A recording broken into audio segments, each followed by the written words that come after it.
YouTubing from the bedroom here, Guitar Junky with my vintage V1003 Ace Frehley guitar. And what makes this guitar so special? Well, I'll show you in a minute. It's a little jam, little blues fusion. Bluesion.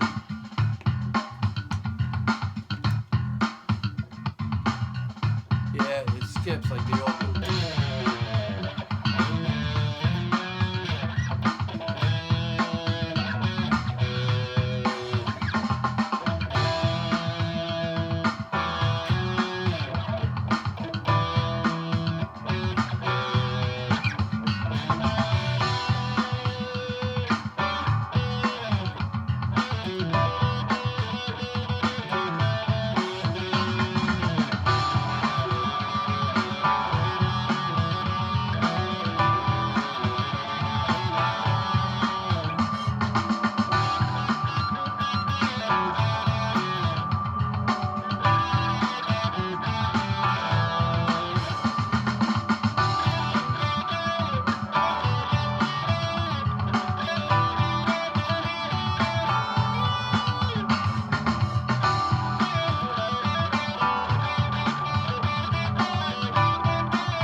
My right arm can't keep up.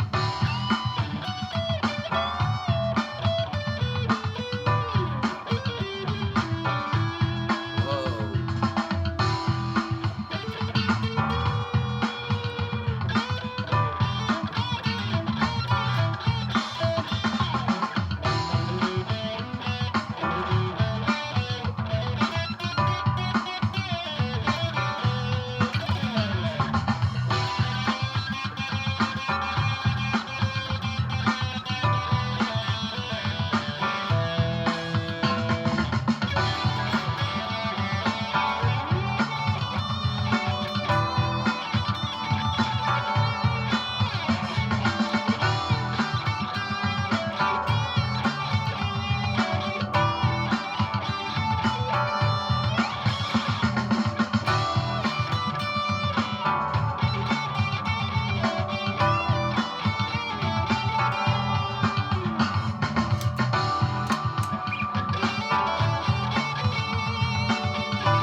Yeah. Again, I'm not sure if these just shut off, these backing tracks. Lately I've been trying just to lower the volume so it gives me a warning that it's gonna be ending soon. But you know, I don't keep up with it. So let me do the old. And I tried having this already prepared in advance. Having it on, having it clipped, and then plug it in, plug it in. But if it's not connected right away, it shuts off. If I leave this clipped with it on and then I plug in the other part into the phone, this one automatically shuts down. And when I leave that part plugged into the phone and leave this clip but don't turn it on, it eliminates the volume altogether. So, excuse me, like I said, it's not a a pro system here. I'm not like those pro YouTubers where they've got people working behind the scenes on computers and processing everything and making everything blend and fit and sound like a studio quality music track. It's the raw deal right here. As live as I could make it without actually having a band in here. That's why I use my backing track with my amp behind me. So if I make a mistake, I make a mistake. One take beanie. That's why I say it. And you're gonna see it, and you're gonna hear it the way it is. And if the guitar sounds like crap, it's gonna sound like crap, because it's just going through really just a boost, a little bit of a echo slapback, and you hear it, and my amp, and that's it. So with this thing here, again, I've learned from my friends in England across the pond that the Vintage brand is an English company, or started in England, I should say. And unlike other ones that I've showed you that are copies of Les Pauls, these are nice guitars, nice as the other ones that I've shown you as well. And again, a little pricey, in my opinion, for what you pay for these new and used. They're not too far off of a margin between the two, as you would think, as one would expect. So, but you're still getting a nice guitar. Again, the only thing there's only one thing lacking on this guitar, but I'm not going to say what that is because I still like the brand. But if they did start making these with stainless steel frets, that would just be sweet. Just like the Agile guitar. That one. They just started making them with stainless steel frets. Then I could see it more so. But still, again, the price range is, in my opinion, a little much compared to others. But I still like the brand. I'll still buy it. I'll still spend the money. New or used, it all depends. Now, this one here is my V1003 Ace Frehley Limited Edition second run. Limited Edition. Second something. It's a second run. Oh man. And the only thing that I had done to this was I put on Geiger locking tuners, which I think for the money, they're the best tuners you can get off of Amazon to put on anything. A lot of people were asking me about them. They're inexpensive tuners, locking tuners. They're the best you can get for the money. They're not cheap at all. And when I say cheap, yes, they might be cheap in price, but they are not cheap in quality. I've got them on all my guitars.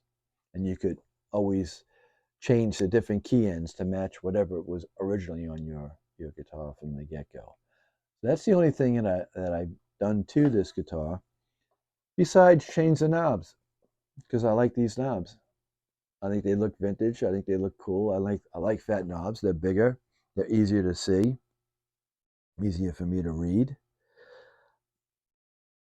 And the other thing that I've done, and you've probably seen my other video, is again, and I think it makes it play so much better. Yeah, it really makes it play so much better.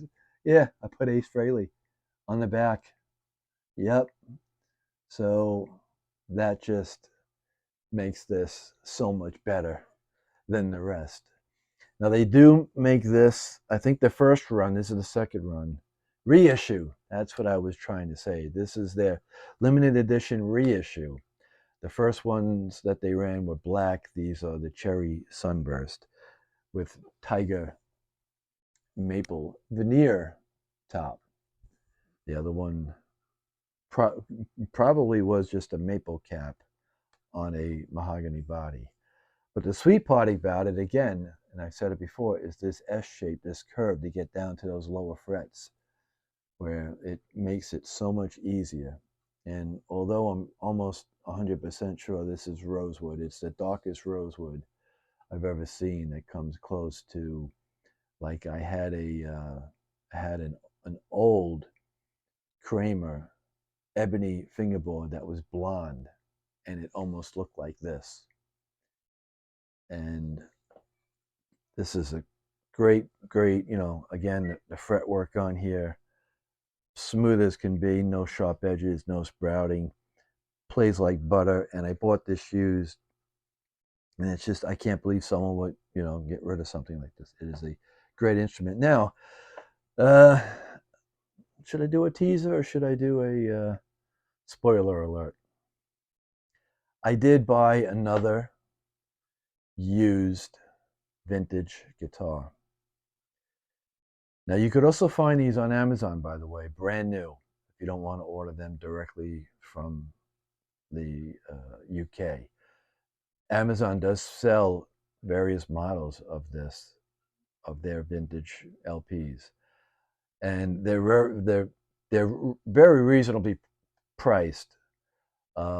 If you want the Gary Moore, they have a couple of the Gary Moore vintage, Peter Green Gary Moore style. They have one that's 800 and they have one that's 750.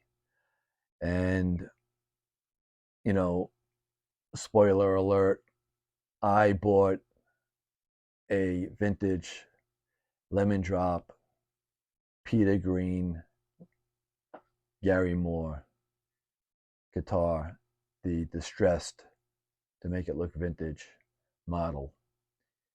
I found it awfully cheap, the cheapest I've ever seen them going for, used.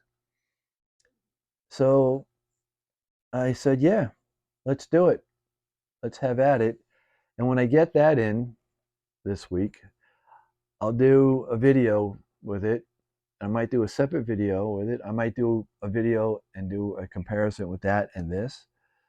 And I might do a video comparison with the vintage Peter Green Gary Moore and my AliExpress made in China Gibson 59 copy relic of my Greenie Moore guitar that everyone has a heart attack over. So either way, when it comes in, you're going to see it. We'll definitely compare it to my Gibson 59 Greenie Moore. And we'll take it from there. So I hope you enjoyed the video. Thanks for watching. The my down here I don't this is the only time I get to play. Monday through Friday I play in the bedroom, the spare guest room that I don't have any guests in, and I play through my loop pedal that's got different backing tracks, and they do skip. So I do miss that live playing kind of thing with my band, of course, and with all my buddies. We used to have so many people show up in my basement. I had like I don't say a studio because I didn't record, but it was set up like a jam room.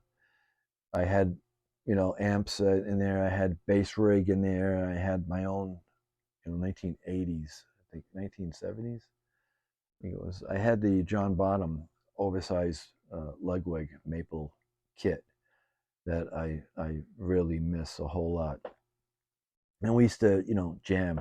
And I haven't had that in a while. And there's one friend of mine that we also worked in Safe Light together. That when I used to go to his house to jam first time, and then after that we used to jam in the shop at the Safe Light store. Um, he would just I show him something, I teach him something on the drums, a simple beat, and then I'll just do like a 12 bar thing or a three bar kind of funk thing, and he would have a hard time keeping up with it. And behind him, he had like a step down den you walk through. He had a hook, a nail with a wig, a blonde wig hanging on it. And I asked him, I said, "What's up with the wig? You know, what is that all about?" And he confessed to me with a smile on his face. He said, "When I put a record on and I played it a record, I put that wig on and I get into it. It helps me get into the groove." And I'm like, "Really? I'd like to see that, you know." And I'm thinking he's going to put it on, and I'm just going to be laughing my ass off and not be able to, you know, follow along.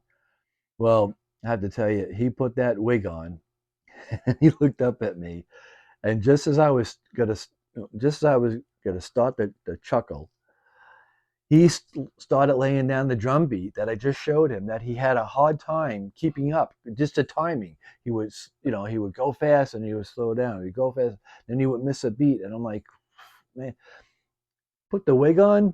The guy was a master drummer.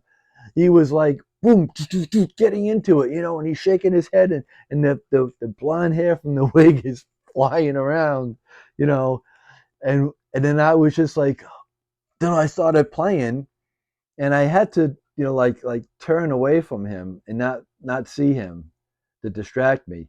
But I would look over from the side of my eye, and he's still going to town with his head going a whole bit, and it sounded awesome. And then when we got done, I'm like, dude, you always have to wear that wig. You can't play without the wig. He took the wig off, started playing again, and fell right back into the same old slow it, speed it, slow it, speed it, like missing the beat, not getting the intro right, not pausing at the chorus kind of thing. But the wig on, he was there. So I think without the wig, you know, it was like kryptonite. I think with the wig, it was like what was it? What's that Greek mythology guy where he had long hair? Hercules, I think it was, and they cut his hair, and then he lost his strength. That's what happened with him. It just popped into my head. So yeah, thanks for watching, everyone. Thanks for all my subscribers. I can't thank people enough for doing that. Like I said, I don't ask people to do it. I don't expect them to do it. So it was quite a pleasant surprise. So, and we do have passports. We may be taking a trip to England um, in the near future because my wife's aunt is not doing too good. So if we have to go there for something like that, I'll let everyone know and let them know where I'm at. So anyone that's going to be around the area that I might be around, you know, maybe we can go to you could show me the local guitar stores and we could do a video about that. So thanks for watching. Have a good day and a better tomorrow. And yeah, here you go. Boom. That's what I've been wanting to do for a while.